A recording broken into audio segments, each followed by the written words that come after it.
आगरा गांव में फजल लाला की अंगूरों की खेती थी, जो उनका नौकर रणबीर संभाला करता था। फजल लाला बीच बीच में खेत देखने आ जाया करते थे। क्यों रणबीर, सब कैसा चल रहा है? सब ठीक चल रहा है फजल लाला। मैंने कल ही खेत में कीड़े मार दवाई छिड़की है। और जो मैंने नए बीज लाए थे वो कैसे हैं? बहुत अच्छे हैं। ये देखिए, उन बीजों से मोटे मोटे अंगूर उग रहे हैं। अच्छी बात है, मोटे अंगूरों का ज्यादा दाम मिलेगा हमें।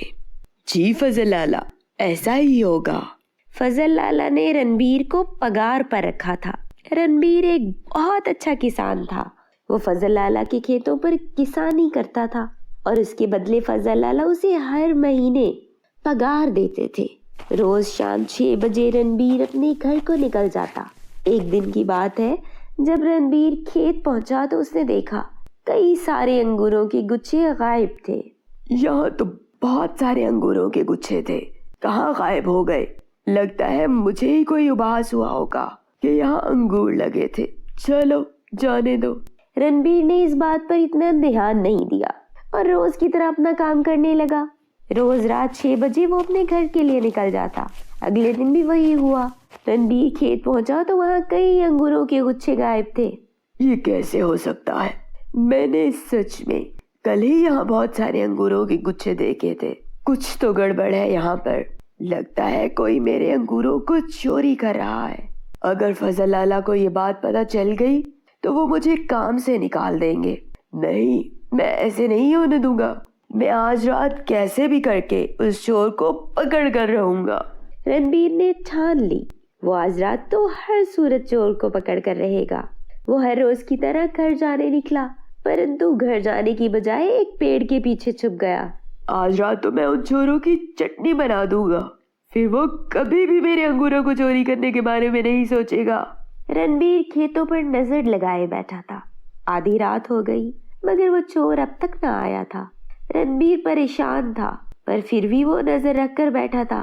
आखिरकार सुबह 6 बजे जैसे ही हल्की रोशनी आई, उस रोशनी के साथ कुछ परियां भी खेत पर प्रकट हुई। रणबीर ने देखा कि उन परियों ने कुछ अंगूरों के गुच्छे तोड़ लिए। तो ये परियां हैं जो मेरे अंगूरों को चोरी कर रही थीं। रणबीर दौड़ता हुआ खेतों में पहुंचा।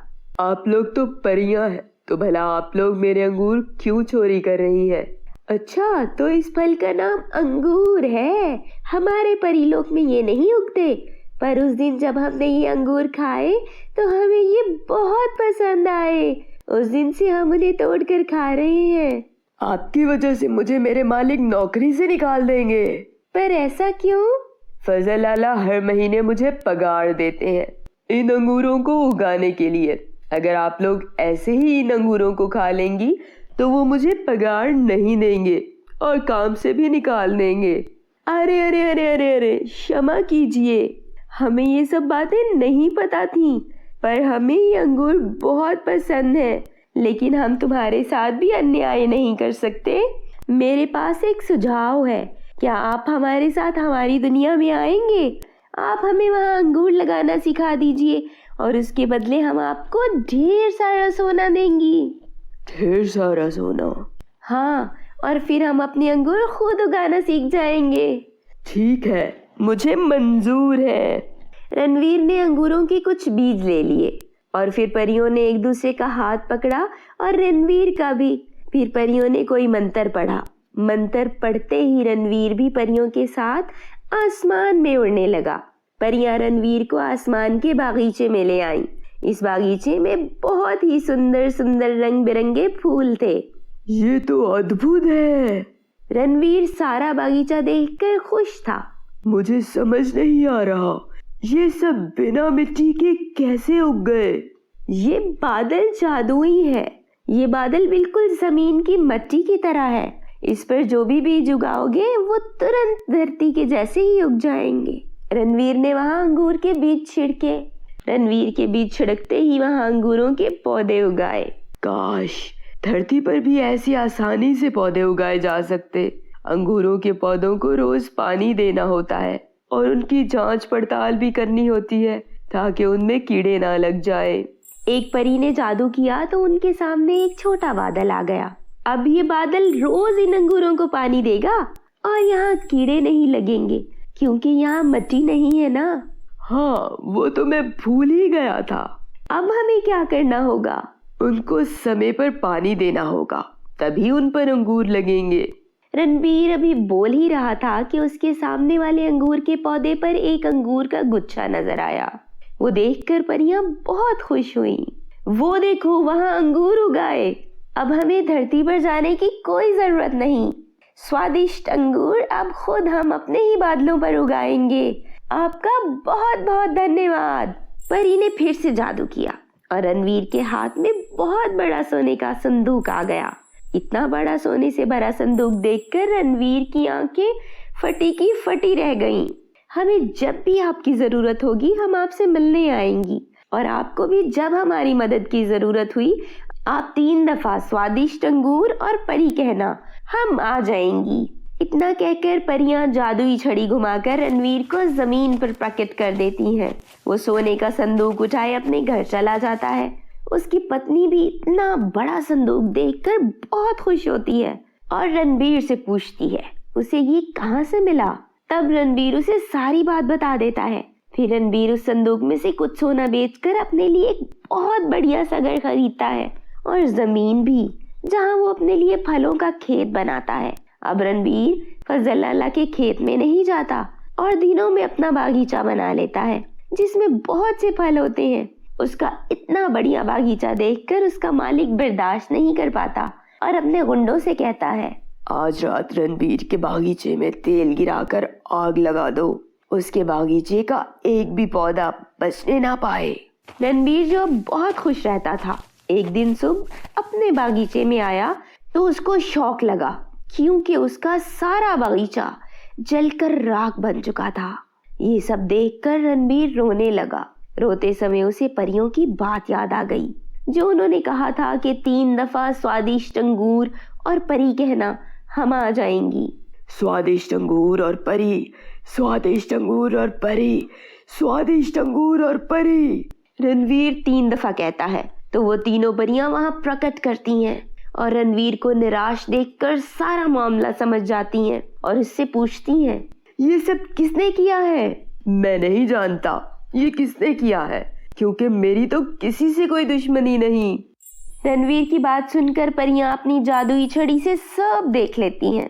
फिर वो फजल लाला को वहां बुलाती हैं और उसके गुंडों को भी। हाँ भाई फजल लाला, बताओ क्यों जलाया रणवीर का बागीचा? मैं तो जानता भी नहीं था कि उसने बागीचा बना लिया है, और मैं क्यों जलाऊंगा उसका बागीचा। परियों के पूछने पर वो साफ मुकर जाता है। परियों को उसके झूठ पर बहुत गुस्सा आता है और वो उसे छोटे से बच्चे में तब्दील कर देती हैं। उसे छोटे से बच्चे में बदलते देखकर उसके गुंडे डरकर सब सच सच बता देते हैं और दोबारा कोई भी झूठ बोलने के बारे में सोचता भी नहीं। फजल लाला ने बहुत क्षमा की पर परियों ने उसको माफ ना किया। जब जब लोग तुम्हें इस हालत में देखेंगे तो उनको सबक मिलेगा और कोई किसी के माल से जलेगा नहीं, यही तुम्हारी सजा है। इतना कहकर परियां रणवीर को और सोना देकर चली जाती हैं, जिसे बेचकर वो दोबारा से मेहनत करके अपना बागीचा बना लेता है। फजल लाला को अब जो भी देखता है उस पर हंसता है और उसे उसके लालच के कारण बुरा भला कहता है। अब फजल लाला को अपनी गलती का एहसास हो गया था। वो रोजाना रणबीर के पास आता और उससे परियों से क्षमा दिलाने का कहता। रणबीर, किसी भी तरह करके मुझे इस छोटे शरीर से मुक्ति दिला दो। मैं तुम्हारा एहसान कभी नहीं भूलूंगा। बस एक दफा परियां मुझे क्षमा कर दें। फजल लाला, आप शांत हो जाएं। मैं परियों को बुलाता और विनती करता हूँ कि वो आपको कृपा करके पहले जैसा कर दें। आप देखना, वो बहुत अच्छी परियां हैं, आपको जरूर क्षमा कर देंगी। स्वादिष्ट अंगूर, स्वादिष्ट अंगूर, स्वादिष्ट अंगूर। रणवीर के तीसरी दफा कहने के साथ ही तुरंत वहां परियां प्रकट हो जाती हैं और बुलाने का कारण पूछती हैं। अरे रणवीर, आपने हमें किस कारण यहाँ बुलाया है? बताओ, हम आपकी क्या मदद करें? प्यारी परियों, कृपा करके फजल लाला को इस छोटे शरीर से मुक्ति दे दो। ये अपने किए पर शर्मिंदा है। हाँ प्यारी परियों, मैं अपने किए पर बहुत शर्मिंदा हूँ, दोबारा कभी ऐसी गलती नहीं करूँगा। ठीक है, हम तुम्हें क्षमा करते हैं। इतना कहकर परियां फजल लाला को वापस पहले जैसा कर देती हैं। दोबारा फजल लाला किसी के साथ ऐसा करने के बारे में नहीं सोचता और रणवीर से मिलकर अपने बागीचे को आगे बढ़ाने लगता है।